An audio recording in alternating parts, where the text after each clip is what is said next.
यह बुद्ध की भूमि है। उसके होने के हजारों प्रमाण हर जगह मिलेंगे। आइए आज महाराष्ट्र के एक ऐसे ही पावन और पुरातात्विक स्थल के बारे में जानने की कोशिश करते हैं, जिसका नाम है भोन। भोन यह गांव विदर्भ का प्रवेश द्वार कहे जाने वाले बुलढाणा जिले में है। शेगांव से 21 किलोमीटर की दूरी पर पूर्णा नदी के दाहिने तट पर यह भोन नामक गांव बसा हुआ है।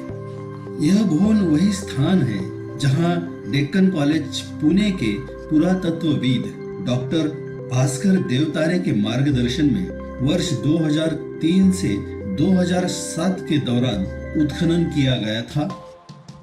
भोन में किए गए उत्खनन में प्रत्यक्ष रूप से बड़ी संख्या में पुरातात्विक अवशेष मिले हैं। ये अवशेष इस स्थान के समृद्ध एवं गौरवशाली इतिहास की गवाह देते हैं। हालांकि प्राचीन ग्रंथों में भोन या इससे संबंधित स्थान का कोई उल्लेख अभी तक नहीं मिला है, लेकिन ऐसा प्रतीत होता है कि यह स्थान प्राचीन रेशम मार्ग का एक पड़ाव जरूर रहा होगा।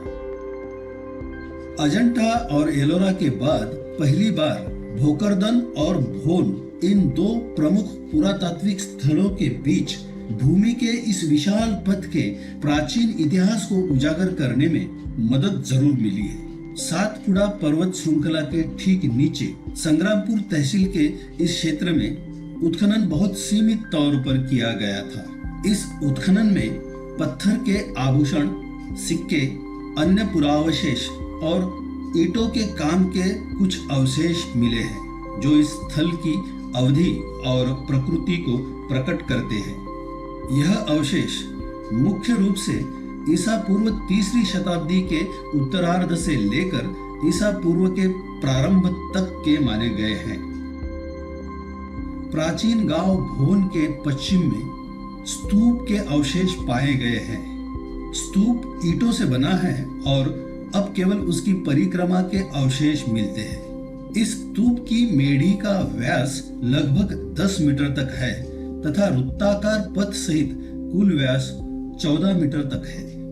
भोन के प्राचीन गांव के पास पश्चिम में एक ईंटों से बनी नहर के अवशेष भी मिले हैं। इस नहर का एक मुहाना पूर्णा नदी की ओर खुलता है, जहां से 83 मीटर तक के अवशेष इस उत्खनन के दौरान खोजे गए थे।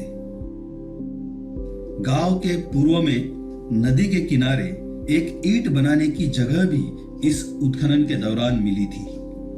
उत्खनन में प्राप्त पत्थर के आभूषण तथा अन्य पुरावशेषों के साथ सिक्के भी मिले हैं। कुछ सिक्कों पर किसी प्रकार की कोई लिखावट नहीं है। ऐसा माना जाता है कि ऐसे सिक्के ईसा पूर्व 3री शताब्दी तक व्यापक रूप से प्रचलन में थे।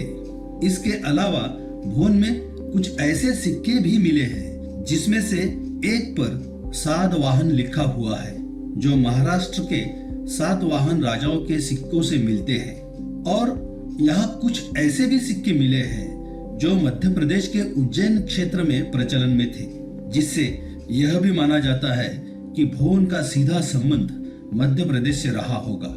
मध्य प्रदेश के भरहूत में शुंग काल की संगमरमर की मूर्तियों में दर्शाए गए आभूषणों के कुछ उदाहरण भोन में पाए गए आभूषणों के समान ही हैं।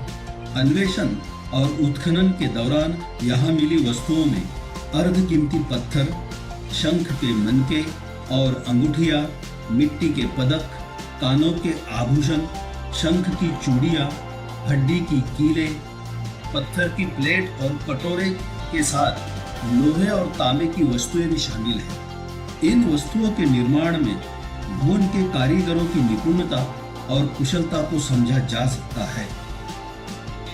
भोन में प्राचीन फसल प्रणाली का भी अध्ययन किया गया था, जिसके लिए जले हुए अनाज के नमूने इकट्ठा किए गए थे। इन नमूनों में मुख्य रूप से चावल शामिल थे। यहाँ प्रचुर मात्रा में चावल के अवशेषों को देखकर ऐसा लगता है कि स्थानीय स्तर पर इसकी खेती की गई होगी।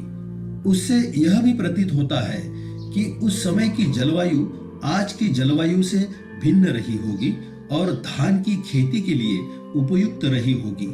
इसके अलावा गेहूं, ज्वार और दालों में उड़द, अरहर, मटर और चना के कुछ अवशेष मिले हैं। आरंभिक ऐतिहासिक काल में प्राचीन भोन एक महत्वपूर्ण राजनीतिक, आर्थिक और बौद्ध केंद्र रहा होगा। भोन में मिला यह सम्राट अशोककालीन स्तूप एक महान ऐतिहासिक खजाना है जो प्राचीन भारतीय संस्कृति का लगभग 2300 वर्ष पुराने इतिहास को उजागर करता है। यह दुर्भाग्यपूर्ण है कि सरकारी उदासीनता के कारण उत्खनन के बाद फिर से यह स्तूप भूमिगत किया गया है और इस स्थान पर अभी खेती की जा रही है। बुल्डाना जिले में चल रही जल सिंचाई परियोजना के तहत जीगांव में पूर्णा नदी पर एक विशाल डैम का निर्माण हो रहा है, जिसके कारण यह पूरा क्षेत्र पानी से प्रभावित हो जाएगा तथा इसके साथ ही यहाँ की पुरातत्वीय उत्खनन की सारी संभावनाएं भी खत्म हो जाएगी।